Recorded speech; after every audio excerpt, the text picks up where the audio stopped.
என்ன வேணும் ஸ்கூலுக்கு எல்லாமே இங்கிருக்கு. Super Saravana stores, Chennai, Madurai, Kovai.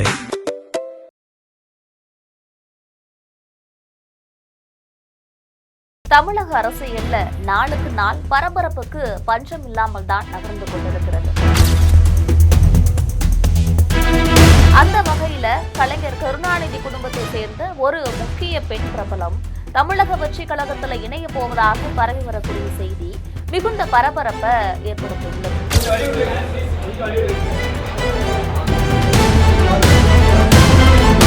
என்ன நடக்கிறது முதலில் கருணாநிதி பேத்தியால் அடுத்து நடக்க போகும் அரசியல் அதிர்வுகள் என்னென்ன, இதனால் திமுகவுக்கு ஏற்பட போகும் விளைவுகள் எப்படி இருக்கும் என்பதனை பற்றி விரிவாக பார்க்கலாம்.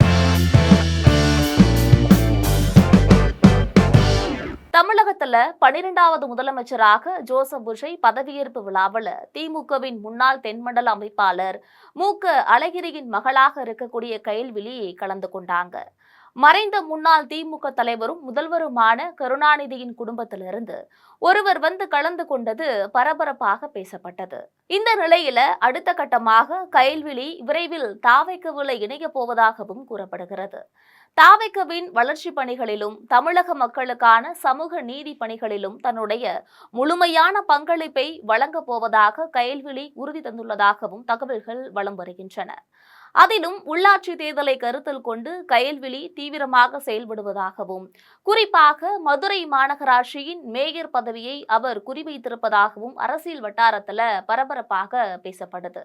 ஒருவேளை கயல்விழி தாவைக்கவுக்குள் இணைவதனால இளைஞர்கள் மற்றும் பெண்கள் மத்தியில தாவைக்கவின் செல்வாக்கு மேலும் அதிகரிக்கும் என்பதுல சந்தேகமே கிடையாது. ஆனால் கருணாநிதி குடும்பத்தை சேர்ந்த பெண் தாவைக்கவின் கட்சியின் கொள்கைகள் மற்றும் அதனுடைய செயல்பாடுகளால ஈர்க்கப்பட்டு தானாக முன்வந்து அக்கட்சியில் இணைவது திமுகவுக்கு இது பலவித நெருடலை ஏற்படுத்தக்கூடும் என்றே தெரிகிறது.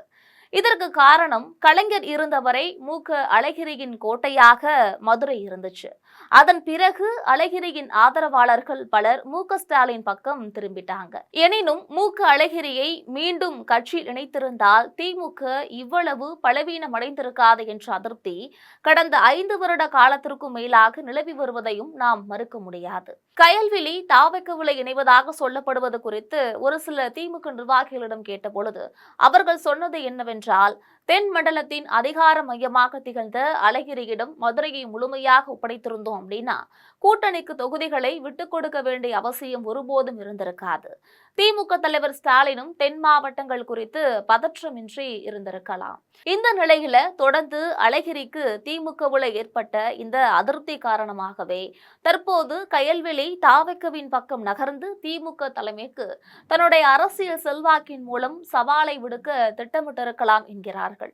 எது எப்படியோ அழகிரியின் மகள் கயல்விழி தாவைக்கவில் இணைவது உறுதியாகிவிட்டால் திமுகவின் வாக்கு வங்கியில் குறிப்பாக மதுரை மற்றும் தென் மாவட்டங்கள்ல கணிசமான தாக்கத்தை ஏற்படுத்தவும் அதிக வாய்ப்புகள் இருக்கிறது. கலைஞர் கருணாநிதி அவர்களோட இரத்த சொந்தத்துல வந்த ஒரு முக்கியமான பெண் பிரபலம் திமுகவை விட்டு வெளியேறி தமிழக வெற்றி கழகத்துல இணைய போகிறார் என்ற செய்திதான் இப்போது காட்டு தீயாய் பரவி கொண்டிருக்கிறது. ஒரே குடும்பம் கட்சி நடத்துவதா என்று கேள்வி எழுப்பிய அதே ஸ்டாலினின் குடும்பத்துல இருந்தே ஒரு முக்கிய புள்ளி வெளியேறினால் அது திமுகவிற்கு மிகப்பெரிய அரசியல் சரிவாக இருக்கும் என்பதும் குறிப்பிடத்தக்கது. இது பற்றி நீங்கள் நினைக்கக்கூடிய கருத்துக்களை மறக்காமல் கமெண்டில் பதிவிடுங்கள். இது போன்ற அரசியல் செய்திகளுக்காக எப்பொழுதும் இணைப்பில் இருங்கள் ஜெம் தொலைக்காட்சியோடு. என்ன வேணும் ஸ்கூலுக்கு எல்லாமே இங்கிருக்கு. Super Saravana stores, Chennai, Madurai, Kovai.